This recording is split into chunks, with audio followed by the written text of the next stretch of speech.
Hello and welcome everyone. The online गुरु में मैं सुनील शर्मा आप सभी का स्वागत करता हूं। आज का सेशन उन सभी स्टूडेंट्स के लिए खास है जो कि RIMC का दिसंबर 2024 एंट्रेंस एग्ज़ाम देने वाले हैं। और आप सभी जानते हैं एग्ज़ाम बहुत पास है, 1 दिसंबर को आपका एग्ज़ाम होने वाला है। इसी सीरीज़ में आपके लिए कुछ इम्पॉर्टेंट क्वेश्चंस मैं लेकर आया हूं। इसके प्रीवियस सेशंस आप लोगों ने देखे होंगे जहां पे मैंने कॉन्स्टिट्यूशन के ऊपर, जहाँ पे मैंने ज्योग्राफी के ऊपर सेशंस आपको दिए हैं, वैसे ही अभी हम लोग हिस्ट्री पे बात कर रहे हैं। देन मैं आपको कुछ साइंस पे बेस्ड क्वेश्चंस अवेलेबल करवाने वाला हूँ। तो ये सारे सेशंस आप लोगों के लिए हेल्पफुल होने वाले हैं। इन्हें देखें और अपने एग्जाम के प्रिपरेशन को बूस्ट कर लें ताकि आप एग्जाम में बहुत ही अच्छे मार्क्स गेन कर सकें। आज का सेशन स्टार्ट करूं उससे पहले आप सभी को इन्फॉर्म करना चाहूँगा, हमारे तरफ से सैनिक स्कूल, मिलिट्री स्कूल, RIMC, गुरुकुल, Oak Grove and various other entrance exams के लिए ऑनलाइन क्लासेस अवेलेबल हैं।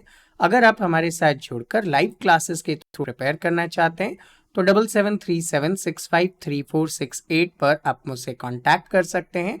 एंड प्रेफर्ड टाइम होगा, अगर आप 2 बजे के पहले कॉल करें, 10 से 2 के बीच कॉल करें तो वो ज़्यादा प्रेफर्ड होगा। इजीली आपका कॉल अटेंड किया जा सकता है, अनलेस फिर आपको थोड़ा सा वेट करना पड़ सकता है। चलिए आगे बढ़ते हैं। सबसे फर्स्ट क्वेश्चन यहाँ पे पूछा गया है, in which African country would you find the ancient city of Carthage. Carthage का जो एंशियंट सिटी है वो कहाँ पे सिचुएटेड है। तो देखिए प्रेजेंट टाइम पे अगर हम लोग बात करते हैं तो ये टूनिशिया में अवेलेबल है। तो आपका आंसर क्या होना चाहिए? ऑप्शन नंबर बी होना चाहिए। दूसरी चीज, ये जो कार्थेज सिटी है इसकी स्टैब्लिशमेंट किसने किया था? तो याद रखिएगा that it was founded by Phoenicians. तो यहाँ पे ये फोनिशियंस लोगों ने इस सिटी को स्टैब्लिश करने का काम किया था। अगले क्वेश्चन की तरफ आगे बढ़ते हैं। क्वेश्चन पूछ रहा है, who was the Egyptian queen known for the relationship with Julius seizure and mark Antony. उस इजिप्शियन क्वीन के बारे में आपको बताना है जिसके relationship Julius seizure and mark Antony दोनों के साथ थे। तो यहाँ पे आंसर होता है कि क्लियोपेट्रा जो है वो लास्ट एक्टिव रूलर थी। कहाँ की? तो टॉलेमिक किंगडम ऑफ इजिप्ट की, और ये फेमस थी अपने इन रिलेशनशिप्स के लिए Julius seizure and mark Antony के साथ। तो यहाँ पे आपका आंसर क्या हो जाएगा? क्लियोपेट्रा हो जाएगा। याद रखेंगे क्लियोपेट्रा जो थी वो लास्ट एक्टिव रूलर थी। लास्ट एक्टिव रूलर थी, कहाँ की थी? टॉलेमिक किंगडम ऑफ इजिप्ट की ये लास्ट एक्टिव रूलर के रूप में जानी जाती हैं। अगला क्वेश्चन पूछा गया है that which ancient wonder of the world was a colossal statue in Greece dedicated to the sun god Helios। अब आप लोगों ने 7 वंडर्स के बारे में तो सुना ही है, लेकिन यहाँ पे पूछा जा रहा है आपसे एंशियंट वंडर्स के बारे में। ठीक है, तो देखिए 7 wonders of ancient time period, ठीक है, उसकी अगर हम लोग बात करते हैं तो वो कौन कौन से हैं वो देख लेते हैं। देखिए इनमें से आ जाता है सबसे पहले ग्रेट पिरामिड ऑफ गीज़ा। ठीक है, ग्रेट पिरामिड ऑफ गीज़ा उनमें से एक है। दूसरी तरफ हैंगिंग गार्डन ऑफ बेबीलोन, ये भी उन 7 वंडर्स में से एक है। फिर आता है temple of Artemis, statue of Zeus, mausoleum at Halicarnassus and colossal of Rhodes, lighthouse of Alexandria. ये सारे जो प्लेसेस हैं ना वो क्या है, यहाँ पे आपके एंशियंट 7 वंडर्स के रूप में जाने जाते हैं। अब पूछा क्या है, इनमें से सन ये जो गॉड हैं हेलियस, उसको कौन सा डेडिकेटेड है? तो यहाँ पे कोलोसस ऑफ रोडिस आपका आंसर हो जाएगा। ये सन गॉड हेलियस को डेडिकेट किया गया है। नेक्स्ट थिंग, अगला क्वेश्चन नंबर 4 आपसे यहाँ पे पूछा जा रहा है कि किस साल क्रिस्टोफर कोलंबस अमेरिका के लिए निकले थे। तो क्रिस्टोफर कोलंबस का फर्स्ट वॉयज टू अमेरिका जो था वो 1492 में हुआ था। तो यहाँ पे आपका आंसर क्या हो जाएगा 1492। क्यों फेमस है क्रिस्टोफर कोलंबस? तो ये कहा जाता है कि उसने न्यू वर्ल्ड को डिस्कवर किया था। एक्चुअल में न्यू वर्ल्ड को डिस्कवर करना तो एक गलत सेंस होगा, ये बोल सकते हैं कि न्यू वर्ल्ड तक जाने का एक रास्ता उन्होंने डिस्कवर किया था कि किस रास्ते से हम वहां जाकर पहुंच सकते हैं। तो उस वजह से ये बहुत ज़्यादा फेमस हो जाते हैं। एंड एशिया के लिए नया रूट इन्होंने चूंकि खोज लिया था, तो वो भी एक इम्पॉर्टेंट फैक्टर रखता है। What was the name of the ship on which Charles Darwin sailed during his voyage that lead to the theory of evolution by natural selection? अपने आप में ये क्वेश्चन बहुत इंपॉर्टेंट है, क्योंकि एक फैक्ट तो यहाँ पे आ जाता है जो इंपॉर्टेंट है। क्या? जो theory of evolution by natural selection है, किसने दिया? तो आपका आंसर हो जाएगा चार्ल्स डार्विन। एक क्वेश्चन तो आपके लिए यही बना देता है। अब बात करते हैं कि ये किस शिप के थ्रू वर्ल्ड टूर पे निकले थे, जिनको देखते समझते हुए इन्होंने ये थ्योरी दी थी। तो इनके शिप का नाम था HMS बिगल। ऑप्शन नंबर बी में है। HMS बिगल पे इन्होंने टूर करना स्टार्ट किया था। इनका टूर अराउंड 1831 से 1836 के टाइम पीरियड तक इन्होंने क्या किया? वर्ल्ड टूर किया। और वर्ल्ड टूर तो नहीं, एक्चुअल में सिलेक्टिव टूर किया था, और उसके बेसिस पे इन्होंने ये थ्योरी ऑफ एवोल्यूशन बनाकर आपको दी थी। हालांकि बाद में इस थ्योरी ऑफ एवोल्यूशन में बहुत सारी गलतियां पाई गई, लेकिन उस टाइम पे ये भी एक रिमार्केबल वर्क था। अगला क्वेश्चन नंबर 6 पूछ क्या रहा है आपसे? एंशिएंट सिविलाइजेशन अपने टेराकोटा आर्मी के लिए जानी जाती है, ठीक है। That was discovered in the tomb of the first emperor of China.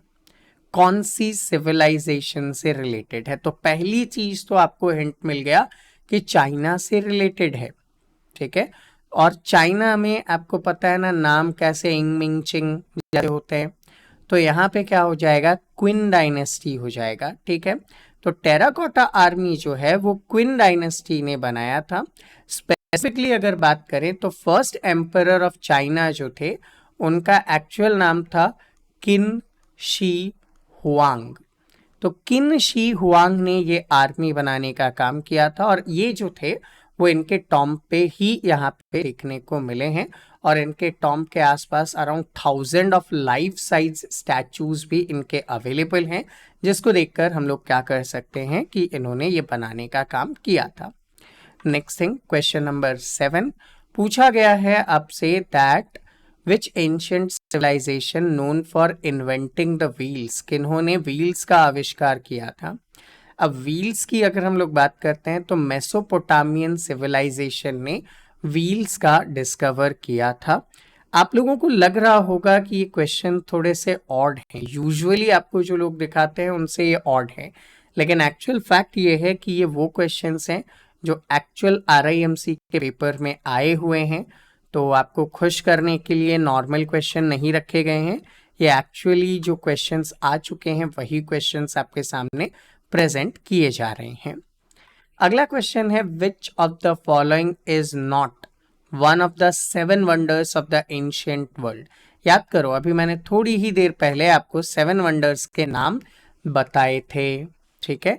और उन नाम में से अब बात आ जाती है कि सर नाम तो लिख ही लेना चाहिए हमें। तो देखो, पहला तो ग्रेट पिरामिड ऑफ गीजा, ठीक है। उसके बाद हैंगिंग गार्डन ऑफ बेबीलोन, ठीक है, ये भी करेक्ट है। उसके बाद कोलोसस ऑफ रोडीज भी ठीक है। आईफिल टावर एंशिएंट 7 वंडर्स में नहीं आता है, तो इस क्वेश्चन का आंसर तो आईफिल टावर होगा। अब सर 3 नाम तो हो गए, बाकी के 4 नाम भी लिखवा दिए जाएं। तो ऑब्वियसली लिखिए, एक प्लेस है जिसको बोला जाता है टेम्पल ऑफ आर्तेमिस, ठीक है। टेम्पल ऑफ आर्तेमिस जो है वो तुर्की में सिचुएटेड है। इसके बाद एक स्टैचू है किसका? ज़्यूस का। तो अगर आप लोग एंशिएंट माइथोलॉजिकल कार्टून्स वगैरह भी देखते हैं तो ज़्यूस बहुत ज़्यादा चर्चा में रहे हैं उन सभी में। इसके अलावा हम लोग बात कर सकते हैं मौसोलियम, जो कहाँ पे है? हेलिकार्नेसिस में ये मौसोलियम अवेलेबल है। कोलेसेल ऑफ रोडीज आप लोग लिख ही चुके हैं, मेडिटेरियन के आसपास है। एक है लाइट हाउस, तो लाइट हाउस किसका लाइट हाउस? अलेक्जेंड्रिया का। तो अलेक्जेंड्रिया का लाइट हाउस है, इजिप्ट में है। तो ये 7 वंडर्स के रूप में आते हैं, एंशियंट 7 वंडर्स में। तो इस क्वेश्चन को मैं सजेस्ट करूंगा कि आप लोग इम्पॉर्टेंट हाईलाइट कर सकते हैं। नेक्स्ट, वर्ल्ड वॉर 1 के बारे में आपसे पूछा जा रहा है। ठीक है, तो यहाँ पे आप सभी जानते हैं कि वर्ल्ड वॉर हुए थे, कितने हुए थे? 2 हुए थे। ठीक है, तो वर्ल्ड वॉर 1 जो है वो किस ईयर में एंड होता है, ये आपसे पूछा गया है। तो देखिए, फर्स्ट वर्ल्ड वॉर जो है वो 28 ऑफ जुलाई 1914 से लेकर 11 ऑफ नवंबर 1918 के रूप में यहाँ पे लड़ा गया था। तो आंसर क्या हो जाएगा यहाँ पे? 1918 हो जाएगा, यानी कि ऑप्शन नंबर डी हो जाएगा। किनके बीच में कॉन्फ्लिक्ट था? तो 2 को एलिएशन थे। एक तरफ था एलीज वर्सेस दूसरी तरफ था सेंट्रल पावर। ठीक है, सेंट्रल पावर्स थे। इन दोनों के बीच में यहाँ पे लड़ाइयाँ हुई थी जो कि बहुत ज़्यादा हेवॉइक थी, और इसमें लगभग 8 मिलियन सिविलियंस की डेथ हुई थी, जेनोसाइड्स हुआ था, नरसंहार हुआ था, स्पेनिश फ्लू की वजह से बहुत सारे लोग मरे थे, बहुत सारी चीज़ें वहाँ पे आपको देखने को हुई थी। तो ये इम्पॉर्टेंट है, आप इसको याद रख सकते हैं। साथ में एक वर्ल्ड वॉर 2 भी है, जिसको भी मैं सजेस्ट करूँगा कि आपको पता होना चाहिए। तो वर्ल्ड वॉर 2 के बारे में थोड़ा सा आप इंफॉर्मेशन रखिएगा। ये स्टार्ट हुआ था 1 सितंबर 1939 और ख़त्म कब हुआ था? तो 2 सितंबर 1945 को। तो 39 से 45 तक चला था।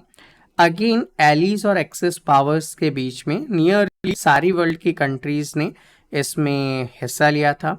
एंड यहाँ पे 2 न्यूक्लियर वेपन्स, ठीक है, 2 न्यूक्लियर वेपन्स का यूज हुआ था जो सबसे ज़्यादा डिस्ट्रक्टिव था। वो कब कब हुआ था? तो एक तो हुआ था 6 अगस्त को, एंड दूसरा हुआ था 9 अगस्त को 1945 में। यहाँ पे क्या किए गए थे? यूनाइटेड स्टेट्स ने क्या किए? एटम बम जापान की जो सिटीज़ हैं जिनका नाम क्या क्या है? तो हिरोशिमा, एंड दूसरी सिटी कौन सी है? नागासाकी। ये दोनों कहाँ पे हैं? जापान में है। वहाँ पे बम गिराया था। ठीक है, और इसी वजह से बहुत सारे लोगों की यहाँ पे डेथ भी हो गई। इससे रिलेटेड जो प्रोजेक्ट है उसका नाम था मैनहट्टन प्रोजेक्ट। एंड अगर आपको याद होगा तो अभी रिसेंटली एक मूवी आई है। ठीक है, अभी रिसेंटली एक मूवी आई है ओपेनहाइमर, आप सभी ने देखा भी होगा। ओपेनहाइमर ये वही बंदे हैं जिन्होंने इस न्यूक्लियर बम को बनाने का काम किया था। ये जो 2 बम गिराए गए थे इनका नाम क्या था? तो इनका नाम था लिटिल बॉय, और दूसरा क्या था? फैट मैन थे। ये 2 बॉम्ब के नाम थे जो यहाँ पे ब्लास्ट किए गए थे। तो इसको अगर आप लोग याद रखते हैं तो आई होप आप एग्जाम में बहुत अच्छा सा कुछ कर पाएंगे।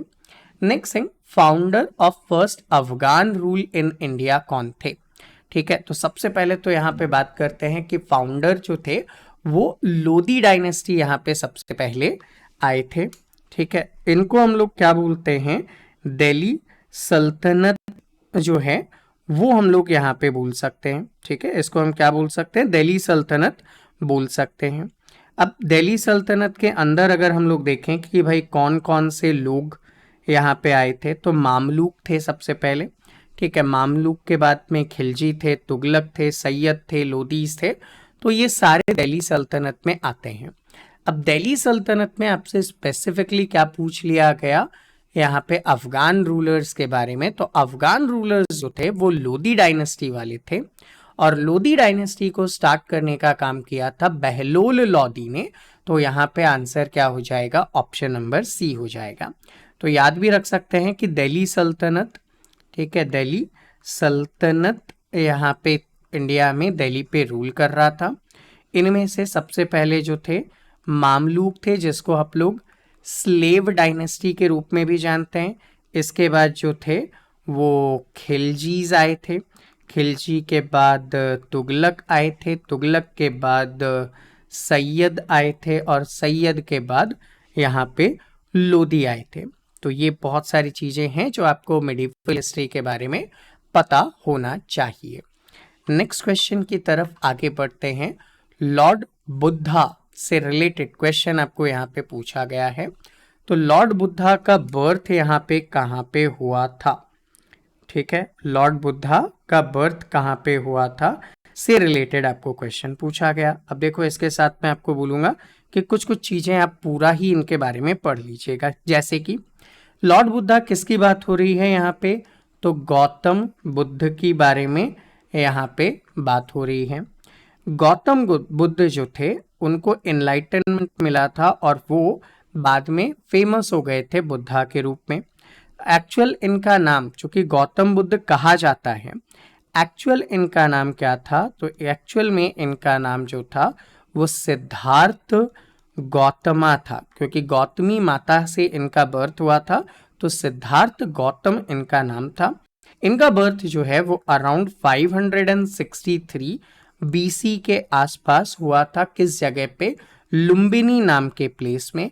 और आज के समय में अगर हम लोग बात करते हैं तो ये लुम्बिनी नाम का प्लेस कहाँ पे है? नेपाल में है, इंडिया में नहीं है। आज ये प्लेस कहाँ पे है? नेपाल में जा चुका है। दूसरी चीज, इन्होंने क्या किया? मेडिटेशंस किया, इनलाइटनमेंट हुआ इनको, और वो सारी चीजें आप लोग जो हैं इनसे रिलेटेड पढ़ ही चुके होंगे। नेक्स्ट क्वेश्चन पे आते हैं। पूछा गया है पतंजलि, ठीक है, किसके लिए फेमस है? अब पतंजलि यहाँ पे अगर हम लोग बात करते हैं तो पतंजलि ऋषि जो हैं, ठीक है, उनके बारे में यहाँ पे क्या किया गया है? पूछा गया है। तो देखो, सबसे पहले तो हम लोगों को ये पता होना चाहिए कि ये किस चीज से रिलेटेड क्वेश्चन पूछा गया। तो आप लोगों को पता होगा हिंदू रिलीजन में दर्शंस नाम का एक कॉन्सेप्ट है। यहाँ पे कहा जाता है षट दर्शन, यानी कि 6 स्कूल ऑफ फिलॉसफी, ठीक है, ये 6 स्कूल ऑफ फिलॉसफी जो हैं वो उपलब्ध हैं। तो 6 स्कूल ऑफ फिलॉसफी में जैसे सांख्य दर्शन है, योग दर्शन है, न्याय दर्शन है, वैशेषिक है, मीमांसा है और वेदांत है। तो ऐसे 6 दर्शन जो हैं वो हम लोगों के पास उपलब्ध हैं। इनमें से एक दर्शन जो पतंजलि ऋषि ने दिया वो क्या था? तो वो योग सूत्र से रिलेटेड था। तो आंसर क्या हो जाएगा यहाँ पे? ऑप्शन नंबर ए, योग आपका आंसर हो जाएगा। नेक्स्ट क्वेश्चन पूछा गया है कि which of the following metals was not known during the Indus valley civilisation? अच्छा क्वेश्चन है, किसके बारे में हमें पता नहीं था, नॉट नोन? तो देखिए, इंडस वैली सिविलाइजेशन के जो लोग थे उनको आयरन के बारे में, लोहे के बारे में नहीं पता था। उनके जब हम लोगों ने एक्सकेवेशंस किए, डिफरेंट डिफरेंट पर्सन्स ने, चाहे वो अलग अलग सिविलाइजेशंस के लिए अलग अलग पर्सन्स हो, चाहे वो दयाराम साहनी हो, अलेक्जेंडर कनिंगम हो, इन सभी लोगों ने अलग अलग साइट्स को क्या किया था? एक्सकेवेट किया था। तो उन्होंने कई जगह पे क्या देखा? कॉपर मिला इनको, ब्रॉन्ज मिला इनको, गोल्ड मिला इनको, सिल्वर भी मिला, इनसे बने हुए टूल्स एंड ऑर्नामेंट्स भी मिले, लेकिन आयरन के एविडेंस इंडस वैली सिविलाइजेशन में नहीं मिले। तो इससे हम लोग ये अंदाजा लगाते हैं कि इंडस वैली सिविलाइजेशन जो था वहां पे आयरन के बारे में वो लोग नहीं जानते होंगे। अगला क्वेश्चन आ जाता है आपके सामने, who led the salt Satyagraha movement with Gandhi ji? तो गांधी जी ने इंडिया में बहुत सारे मूवमेंट किए थे, ठीक है। तो गांधी जी ने क्या किए थे? बहुत सारे मूवमेंट किए थे और उनके बारे में आपको पता होनी चाहिए, ठीक है, उनके बारे में आपको पता होना चाहिए। जैसे कि गांधी जी ने एक किया था चंपारण में, ठीक है, चंपारण सत्याग्रह किया था, जहाँ पे आपको पता होगा बिहार में इंडिगो फार्मिंग के अगेंस्ट यहाँ पे इन्होंने एक्टिव वर्क किया था। उसके बाद खेड़ा गुजरात में इन्होंने वर्क किया था, ठीक है, उस पे इन्होंने काम किया। रॉलेट एक्ट 1919 में आया था, तो उसके अगेंस्ट भी इन्होंने काम किया था। इसके बाद इन्होंने चलाया था नॉन कोऑपरेशन मूवमेंट, वो इन्होंने चलाया। इसके अलावा इन्होंने चलाया था सिविल डिसओबीडियंस मूवमेंट चलाया था।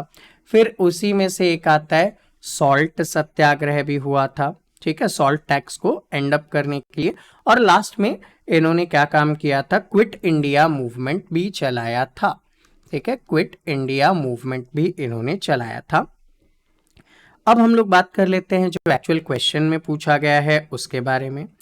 तो एक्चुअल क्वेश्चन में क्या पूछा गया है, हम लोगों को सॉल्ट मार्च के बारे में पूछा गया है, जिसको ना हम लोग डांडी मार्च के रूप में भी जानते हैं, ठीक है, डांडी मार्च के रूप में आप लोगों ने इसको पढ़ा होगा। इसमें क्या हुआ था, इन्होंने सिविल डिसओबीडियंट मूवमेंट के थ्रू 24 डेज का मार्च निकाला था, पैदल यात्रा। इनकी पैदल यात्रा स्टार्ट हुई थी 12 मार्च 1930 से, और ये गए थे 6 अप्रैल 1930 तक। यहाँ पे इन्होंने क्या किया, ब्रिटिशर्स का जो सॉल्ट लॉ था उसको करने का काम किया था। साबरमती आश्रम से ये निकले थे और डांडी तक ये पैदल मार्च गए थे। यहाँ पे बहुत सारे लोग इनके साथ जुड़े थे। पूछा है कि गांधी जी के साथ मेन लीड रोल में कौन थे यहाँ पे, तो आंसर हो जाता है, वुमेन्स के नाम लिए हुए हैं तो सरोजिनी नायडू यहाँ पे आती हैं फ्रीडम फाइटर के रूप में। गांधी जी के साथ इन्होंने इस मूवमेंट को लीड किया था। तो ऐसे बहुत सारी चीजें हैं जो आपको पढ़नी चाहिए। अगला क्वेश्चन, गोल गुंबज कहाँ पे सिचुएटेड है, ठीक है, गोल गुंबज के बारे में आपको पता होना चाहिए। ये भी एक बहुत ही अच्छा शानदार आर्किटेक्चरल मार्वल है, ठीक है। अच्छा, दूसरी चीज, ये जो गोल गुंबज है इसको कहाँ पे बनाया गया है, ठीक है, इसको कहाँ पे बनाया गया है। तो देखिए, गोल गुंबज जो है इसको बनाया गया है बीजापुर कर्नाटका में, ठीक है, कहाँ पे बनाया गया है, यहाँ पे बनाया गया है बीजापुर कर्नाटका में। तो प्लेस का नाम आप याद रख सकते हैं बीजापुर, कई बार वीजापुर भी देखने को मिलेगा। यहाँ पे क्या है, तो मोहम्मद आदिल शाह जो कि 7th सुल्तान थे आदिल शाही डायनेस्टी के, एंड उनके सम रिलेटिव्स जो हैं उनकी बॉडी यहाँ पे रखी गई है, ठीक है। किन से रिलेटेड है, मोहम्मद आदिल शाह से रिलेटेड है, तो मोहम्मद आदिल शाह को भी आप यहाँ पे याद रखेंगे। कर्नाटका के बीजापुर में ये प्लेस सिचुएटेड है। अगला क्वेश्चन पूछा गया है यहाँ पे, हंटर कमीशन। हंटर कमीशन क्यों आया था, ठीक है, और क्या था ये। तो ये हंटर कमीशन जो है वो ब्रिटिशर्स ने बनाया था। जालियांवाला बाग मैसेकर जो हुआ था उसका इन्वेस्टिगेशन करने के लिए। अब जालियांवाला बाग मैसेकर क्यों हुआ था, तो जस्ट थोड़ी देर पहले जब मैंने गांधी जी का कहा तो रॉलेट एक्ट के अगेंस्ट उन्होंने क्या किया था, प्रोटेस्ट किया था। तो वहीं से इसका एक्चुअल सीन स्टार्ट होता है। एक्चुअली क्या हुआ था, एक रॉलेट एक्ट पास किया गया था जिसको हम लोग बिना अपील बिना दलील वाला कानून कहते हैं। उसके अगेंस्ट में क्या किया गया था, पंजाब में 2 लीडर्स थे, फ्रीडम फाइटर्स थे, सत्यपाल एंड किचलू। इन लोगों को अरेस्ट कर लिया गया था। तो वहीं पे जस्ट कुछ दिनों बाद बैसाखी का टाइम पीरियड था, एंड बैसाखी के टाइम पीरियड पे हम लोग बात करें 13 अप्रैल 1919 के दिन, बैसाखी के टाइम पे पंजाब में अमृतसर में अगर आप जाएं, हरमंदिर साहिब जो कि गोल्डन टेम्पल है उसके बहुत नज़दीक है ये प्लेस, वहाँ पे ये लोग अपने रिलीजियस गैदरिंग के लिए इकट्ठा हुए थे। और वहीं पे क्या कर दिया गया था, वहीं पे जो जनरल REH डायर थे, देखो कई बार आप लोग सुनते हो जनरल डायर, पूरा नाम याद रखना, जनरल REH डायर थे, ब्रिगेडियर जनरल REH डायर, तो याद रख लीजिएगा ब्रिगेडियर जनरल REH डायर थे। उन्होंने क्या किया, इन निहत्थे लोगों के ऊपर गोलियां चलाने का ऑर्डर दे दिया और जिसकी वजह से बहुत सारे लोगों की डेथ हुई थी। लगभग ये माना जाता है कि 1000 से ज़्यादा लोग इसमें डेथ हुए थे, लेकिन ब्रिटिशर्स इस चीज़ को मानने को तैयार नहीं थी, क्योंकि उनको तो नाक कट जाती अगर वो मान जाते तो कि हमने इतने लोगों को मारा है। तो उन्होंने शांत करने के लिए एक कमीशन बनाया कि चलो हम इसकी जांच करते हैं, और जिसने ऑब्वियसली बताया कि कुछ नहीं, थोड़े बहुत एक दो लोगों को चोटें आई, ये मानने से ही मना कर गए थे। ये था वो हंटर कमीशन। तो जालियांवाला बाग ट्रेजेडी को क्या करना था, इनको चेक करना था, उसके लिए ये हंटर कमीशन बनाया गया था। तो जालियांवाला बाग ट्रेजेडी से रिलेटेड चीजें अब आप याद रखोगे। रॉलेट एक्ट पास हुआ था, सत्यपाल एंड किचलू जी को अरेस्ट किया गया था और उनके प्रोटेस्ट था, वो सारी चीजें आप याद रखेंगे। स्पेसिफिकली डेट तो आपको याद रखना ही रखना है। नेक्स्ट, लायन कैपिटल सारनाथ में, जिसको हमने अडॉप्ट किया नेशनल एम्बलम के रूप में, ठीक है, किस राजा से ये रिलेट करता है? तो देखिए, सारनाथ में जो सम्राट अशोक थे उनका एक स्ट्रक्चर है, वहां पे लायन कैपिटल बनाया गया है, उसी को हम लोगों ने क्या किया, कॉपी किया। एंड कभी आपने नेशनल एम्बलम देखा ही होगा, वहां नीचे एक लाइन लिखी होती है, सत्यमेव जयते, ठीक है, सत्यमेव जयते मीन्स ट्रूथ अलोन ट्रायम्फ। आपसे अब इतनी देर हो चुकी है, एक क्वेश्चन तो पूछना चाहूंगा, ये लाइन कहाँ लिखा गया है, किस उपनिषद में लिखा गया है? आप नीचे कमेंट सेक्शन में कमेंट करके बताइएगा, तो थोड़ा सा मुझे भी आइडिया लगे कि आप लोग किस लेवल पे प्रिपेयर कर रहे हैं, ताकि मैं भी उस लेवल के क्वेश्चंस आपके लिए ला सकूं। तो जल्दी से कमेंट करके बताइए नीचे कि सत्यमेव जयते किस उपनिषद से लिया गया है। Next thing, quit India resolution was passed in 1942, ठीक है, हमने बात किया गांधी जी का मूवमेंट चल रहा था, क्विट इंडिया मूवमेंट भी हुआ, ठीक है। उस टाइम पे जो पॉलिटिकल पार्टी थी इंडियन नेशनल कांग्रेस, वहां से क्या किया गया, एक क्विट इंडिया रेजोल्यूशन पास किया गया 1942 में। वहां पे आपसे पूछा गया है कि भैया कौन थे उस समय पे वॉइसरॉय ऑफ इंडिया? तो याद रखिएगा, लिन लिथगो, लिन लिथगो वहां पे कौन थे, वॉइसरॉय ऑफ इंडिया के रूप में फंक्शन कर रहे थे। एंड एक चीज मैं ऑब्वियस बोलूंगा कि मैं कभी भी इनके नाम के सामने लॉर्ड वर्ड बोलना प्रेफर नहीं करता हूं।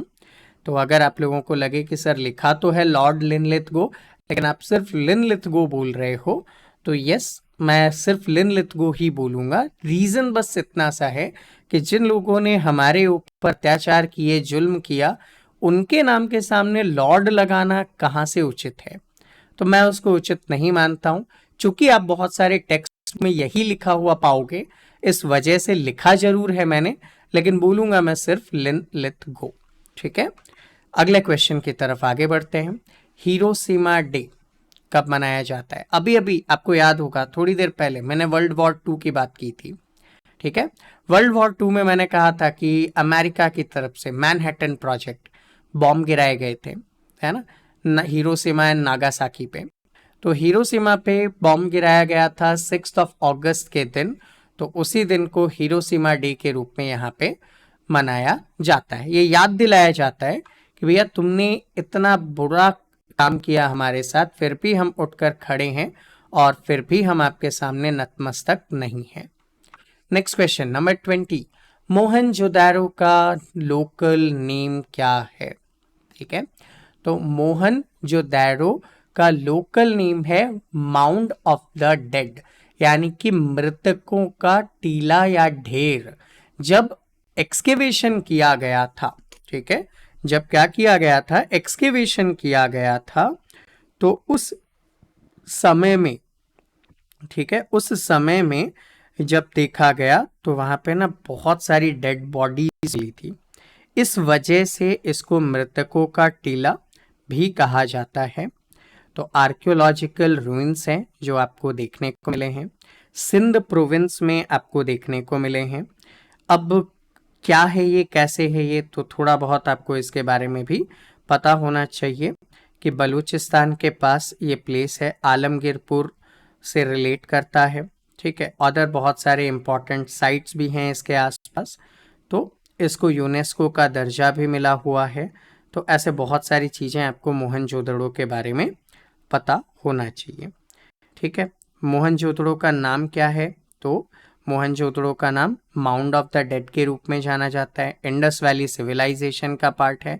लगभग आज से 2600 साल पहले या 1900 बीसीई पहले ये रहा करता था, तो उससे रिलेटेड आपको यहाँ पे इंफॉर्मेशन भी मिल जाती है। दूसरी तरफ अगर हम लोग बात करते हैं तो इसको कब डिस्कवर किया गया था, तो 1922 में आर डी बैनर्जी, जिसको राखाल दास बैनर्जी भी कहा जाता है, ये ऑफिसर थे आर्कियोलॉजिकल सर्वे ऑफ इंडिया के। उन्होंने क्या किया था, इसको डिस्कवर करने का काम किया था, तो उस वजह से ये बहुत ज़्यादा फेमस है। पाकिस्तान में है, सिंध प्रोविंस में आपको ये देखने को मिलता है, तो उस वजह से भी ये बहुत ज़्यादा प्रोमिनेंट है, याद आप रख ही लेंगे इसे। नेक्स्ट क्वेश्चन की तरफ आगे बढ़ते हैं। क्वेश्चन आपको कहता है विच of the following governor general introduced the services of railway and telegraph system in India. Bharat में रेलवे और टेलीग्राफ किसने स्टार्ट किया था? ठीक है, भारत में रेलवे एंड टेलीग्राफ सिस्टम किसने स्टार्ट किया था? तो देखो यहाँ पे हम लोग बात कर रहे हैं रेलवे एंड टेलीग्राफ सर्विसेज के बारे में। तो जब ये स्टार्ट हुए उस समय पे गवर्नर जनरल जो थे वो डलहौजी थे। ठीक है, गवर्नर जनरल कौन थे? डलहौजी थे। अगेन मैं लॉर्ड वर्ड तो यूज नहीं करूंगा। ठीक है, कब? 16th ऑफ अगस्त नहीं, सॉरी मैं रिकॉल गलत कर पा रहा था। 16th ऑफ अप्रैल 1853 को पहला पैसेंजर ट्रेन चलाया गया था। ठीक है, कहाँ से कहाँ तक? तो बोरी बंदर। ठीक है, बोरी बंदर, आज इसका नाम क्या है? बॉम्बे है, से लेकर थाने के बीच में पहला ट्रेन चलाया गया था फॉर 34 किलोमीटर्स। एंड इसमें 3 लोकोमोटिव्स थे जिनका नाम साहिब, सुल्तान और सिंध रखा गया था। ठीक है, तो वो यहाँ पे चलाए गए थे किसके समय पे? तो डलहौजी के समय इसको चलाया गया था। तो इम्पॉर्टेंट है, याद आप कर ही लेंगे। नेक्स्ट क्वेश्चन की तरफ आगे बढ़ते हैं। Who among the following visited Nalanda University during the time period of king Harsha? Harshavardhana के समय कौन आए थे? तो देखिए, याद करने के लिए मैं अपनी क्लास में बोलता हूँ H for Harsh, H for Hiuen Tsang. ठीक है, H for Harsh, H for Hiuen Tsang. तो हेनसांग जो थे एक चाइनीज ट्रैवलर थे जो यहाँ पे आए थे। ठीक है, एंड एक चीज मैं और भी बताता हूँ। ठीक है, क्या बताता हूँ? बुक बताता हूँ कि भाई हेनसांग ने क्या लिखा था। ठीक है, हेनसांग ने कौन सी बुक लिखी थी? तो इसका जवाब तो मैं आपसे चाहूंगा कि आप कमेंट सेक्शन में, ठीक है, कमेंट सेक्शन ओपन है आपके लिए, चलिए कमेंट करके बताइए, देखते हैं किसका आंसर करेक्ट होता है। अगले क्वेश्चन की तरफ बढ़ते हैं। टोडरमल मिनिस्टर थे कहाँ के? तो देखिए, आप सभी को कहीं ना कहीं पता होगा अकबर के बारे में। ठीक है, किसके बारे में? अकबर के बारे में पता होगा। एंड आपको ये भी पता होगा कि अकबर के 9 रत्न, ठीक है, 9 जेम्स कहे जाते हैं। इनमें कौन कौन आते हैं? इनमें अबुल फजल भी आते हैं, इनमें फैजी भी आते हैं, इनमें बीरबल भी आते हैं, इनमें टोडरमल भी आते हैं, राजा मान सिंह भी आते हैं, तानसेन भी आते हैं, मुल्ला दो प्याजा भी आते हैं। ठीक है, फकीर अजीउद्दीन भी आते हैं और अब्दुल रहीम खान खाना भी आते हैं। ये अकबर के 9 रत्न के रूप में जाने जाते हैं। तो अगर आप चाहें तो दोबारा से नाम रिपीट कर दे रहा हूं, आप लिख सकते हैं। कौन कौन आते हैं? अबुल फजल आते हैं, उसके अलावा कौन आते हैं? फैजी आते हैं, फिर कौन आते हैं? बीरबल आते हैं, फिर कौन आते हैं? टोडरमल आते हैं, फिर आते हैं राजा मान सिंह जी, इसके अलावा आते हैं तानसेन जी। ठीक है, फिर आते हैं कितने? 336 हो गए। तानसेन के बाद मुल्ला दो प्याजा, इसके बाद आते हैं फकीर अजीआउद्दीन। ठीक है, और इसके अलावा आते हैं अब्दुल रहीम खान ए खाना, खान ए खाना आते हैं। तो ये 9 लोग थे। अब इनमें से पूछा है कि टोडरमल क्या काम करते थे। तो टोडरमल फाइनेंस मिनिस्टर के रूप में यहाँ पे काम करते थे। अगला क्वेश्चन, फर्स्ट बैटल पानीपत। भैया पानीपत के बैटल तो आपके कई एग्जाम्स में कई बार रिपीट होते हैं, तो याद रखिएगा फर्स्ट बैटल ऑफ पानीपत 1526 में हुआ था। लड़ा गया था between Babar and Ibrahim Lodi. Options में देखेंगे तो ऑप्शन नंबर ए है यहाँ पे लोदी कौन सा है, इब्राहिम। ठीक है, बाबर एंड इब्राहिम लोदी के बीच में लड़ा गया था एंड इसी से मुगल एम्पायर की शुरुआत हो जाती है। ठीक है, तो फर्स्ट बैटल पानीपत बहुत ज़्यादा इंपॉर्टेंट रहता है, इंडिया की हिस्ट्री के लिए एक टर्निंग पॉइंट के रूप में भी जाना जाता है। नेक्स्ट क्वेश्चन, द पोर्तुगीज ने अपना फर्स्ट फोर्ट्रेस इंडिया में कहाँ पे बनाया था।